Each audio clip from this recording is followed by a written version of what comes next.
Le soleil battait son plein au-dessus des vignes, dans un ciel sans nuages. Le père Berthelot, du haut de sa parcelle, s'absorbait en calculs. Les vendangeurs prenaient leur pause, dispersés dans les rangs.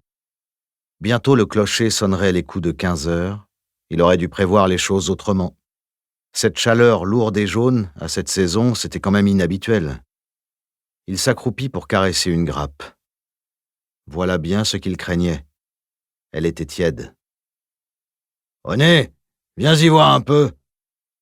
Le chef de rang, en contrebas, mastiquait une bouchée de casse-croûte qu'il fit glisser d'une gorgée de vin. Il se leva de son seau et, tout fourbu, grimaçant, les bottes crottées, remonta sans hâte le long du rang. « Qu'est-ce qu'il y a donc ? Faudrait songer à rentrer la remorque, ça va commencer à oxyder. » René plissa les yeux en direction de la montagne mauve, luisante, qui s'élevait au cul de l'enjambeur. « Comme tu voudras. »« Que non, » songea le père Berthelot. Il n'est pas le bienvenu, ce gros soleil d'automne. Prodigue à la Saint-Gilles, funeste à la Saint-Michel. Il fallait se résigner à retrancher 3 vendangeurs de la parcelle pour les envoyer à l'égrenage, ce qui contrariait ses plans. Il n'allait tout de même pas siffler aussitôt la fin de la pause.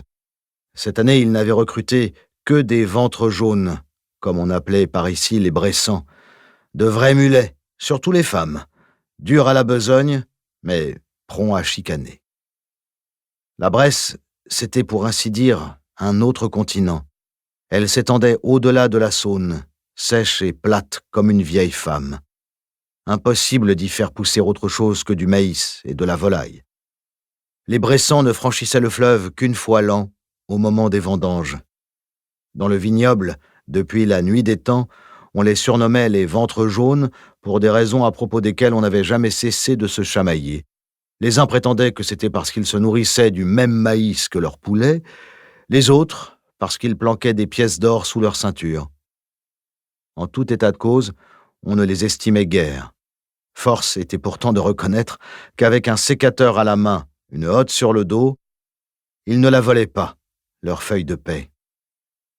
À part quelques anciens, voûtés, fourbus d'arthrose, poussant en silence leurs seaux dans les rangs, c'était surtout des familles entières, avec un père boudinant son chandail et une épouse tête nue, guère plus âgée que l'aîné. Ça causait peu, mangeait lentement, se comprenant d'un hochement de tête. Dans le temps, une fois, le père Berthelot avait mis les pieds du côté de leur pays. Il n'avait pas vraiment goûté ce bocage à l'infini, couché sous le vent, avec, pour toute forme de vie, ces longères de pisé, presque sans fenêtres, à l'intérieur desquelles se mélangeaient plusieurs familles. Les rayons cognaient de biais dans les rangs. Le père Berthelot s'essuya le front avec son mouchoir, qu'il gardait roulé en boule dans le creux de sa manche. Il portait une cotte verte, des bottes de caoutchouc, une ceinture de porteur, et ses cheveux argentés sous son béret le faisaient reconnaître de loin dans la vallée. Les ventres jaunes cassaient la croûte, invisibles entre les rangs. Des murmures circulaient.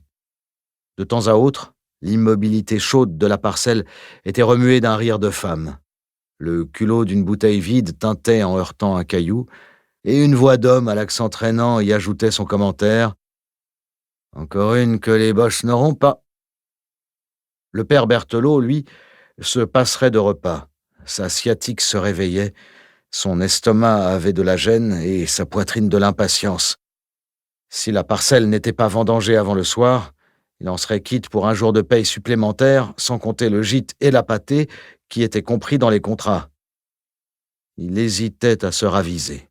« Faudrait voir, » se dit-il. « On pourrait bien mélanger le mou de tantôt avec celui de la veille. »